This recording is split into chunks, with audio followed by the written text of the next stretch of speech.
happens next is a very different question from what will I do now? Because when I first read that quote and why I highlighted it, my whole body nodded at it, right? You see, the question what happens next feels very passive to me. It's like asking the wind, where are you going to blow me? There's no agency in it. It's raining, it's pouring, the old man is snoring. What happens next? That is the question that keeps people paralyzed. That is the question that fuels anxiety. That is the question that screams, I am not in control. But what if the better question was, what will I do now? Because that is a question that can change your life.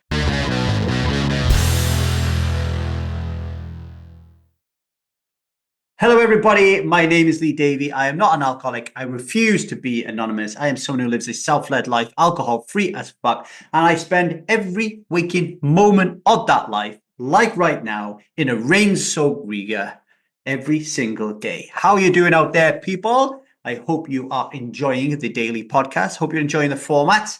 If you would like it to change up a little bit, if you would like me to do more of something or less of something else, just email me at thestrivemethod@gmail.com. I am here to serve you all, ladies and gentlemen. All right, on to today's episode. Today, we continue our segment, I think, where we look at a quote from a book and I wax lyrical about what it means for me. And the book that I've been talking about for the last 3 or 4 weeks is Seth Godin's This Is Strategy. And once again, the quote comes from that little gem. And here it is. What happens next is a very different question from what will I do now? What happens next is a very different question from what will I do now? Because when I first read that quote and why I highlighted it, my whole body nodded at it. All right. You see, the question what happens next feels very passive to me. It's like asking the wind, where are you going to blow me? There's no agency in it. Now, I get that some people might love it, right? A lot of people who are rooted in their feminine energy, tuning into the flow of the universe, they might find a certain beauty in surrendering to the unknown. Let the cosmos decide, let go, flow, right? But when I became alcohol-free as fuck at 35, I couldn't afford to flow. I needed direction. I needed to decide. So the question that lit me up wasn't what happens next. It was, what will I do now? And that question changed everything for me, right?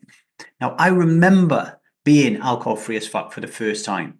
And I remember feeling a full range of emotions. Fear, for sure. Doubt, of course. But what I felt the most after I had decided to ditch the drink for the last time in my life was excitement, was joy, was anticipation. What happens next? I don't know. But what will I do? Now I can plan for that, right? So if you're trying to become alcohol-free as fuck, you need a plan too, because too many people ask the wrong question, right? They stop drinking and then they panic. They start to spiral. They start to ask themselves things like, what am I going to do without the pub? What am I going to do without my favorite tipple? What am I going to do when I have sex? I've never had sex sober. And they imagine a world of scarcity and of lack. And from that place below the line into parts energy, all their decisions are made. Fear takes over the wheel. The nervous system freaks out. Every decision is coming from victim consciousness.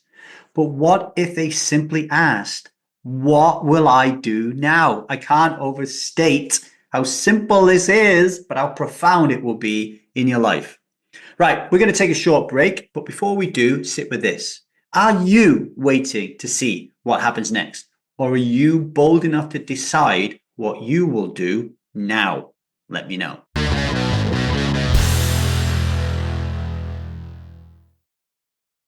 Welcome back to the 1000 Days Sober podcast, where today we've been talking about the subtle but powerful difference between the questions, what happens next, and what will I do now? So what did I do? Well, I questioned everything, because if you think about it, I had just asked myself, why do I drink alcohol? Well, I don't know why it took me 35 years to ask that question. Well, I do, the liquid lie. But after asking myself, why do I drink alcohol? And then going down that rabbit hole, I was then like, okay, I need to ask why I do everything. Because if I was so wrong about alcohol, what else am I so wrong about? So the next question I asked myself was, why do I go to work? Why do I spend time with people who drain me? Why do I believe what I believe? And I realized that the only reason that I went to work for DB Schenker Rail at the time was to make money. It was tearing me apart. I was so depressed and lonely and terrified sometimes of going to work, right? I just didn't want to go to work. So I was working with a life coach at the time with Jack Canfield's Success Principles. And she said to me, what would you do if you didn't have to go to work? Like, what would you do? And at the time, I was a big time poker player. I loved playing poker. And obviously, I just started to become alcohol free as fuck. And I was helping people to be the same, right? So I said to her, well, I would really love to just play poker and to help people quit alcohol. And I remember at the time, she said, why don't you do that then? And I was really afraid to leave my job. I think I was earning £45,000 a year before bonuses, right? And I was really afraid of just going all in on poker and not having a stable income. So I was afraid actually of going all in on Strive and not having a stable income. That was it. So I decided that I was going to play poker. I was going to play poker and then use the money that I was playing poker to pay the bills and build Strive, right? So I set a goal of making $45,000, not pounds, I remember, in a year. And if I didn't do it, I would get another job, right? So I retired. I mapped out every way that I could make money through poker and build a company that can help 1 million people become alcohol free as fuck.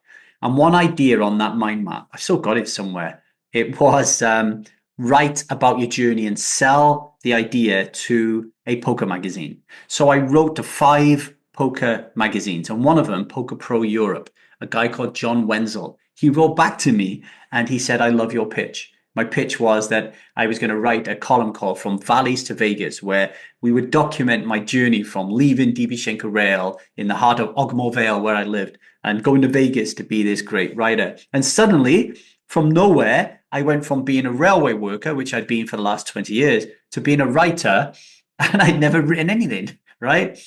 But I went for it. I dived into it. I became one of the best poker writers in the world. Then I started interviewing people and I became one of the best poker interviewers in the world. And then I became a TV producer for poker content. Then I became a documentary filmmaker for poker content. And whilst I was doing this, I was helping people on the side to become alcohol free as fuck and live a self-led life because I had built the STRIVE Method program.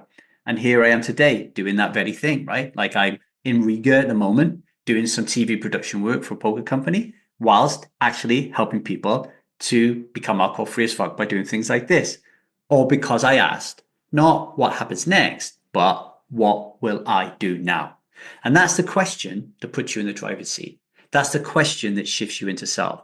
That is the question that creates a life worth waking up for.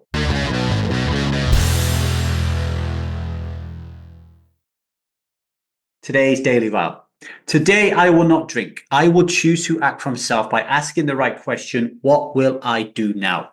The moment you ask what happens next, you are surrendering your power. But the moment you ask what will I do now, you reclaim it. One keeps you stuck, the other sets you free.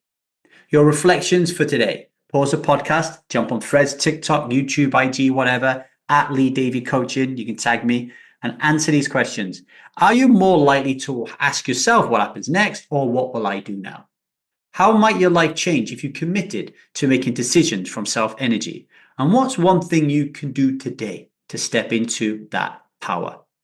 If this episode stirred something in you, rate and review it, help more strivers find this message.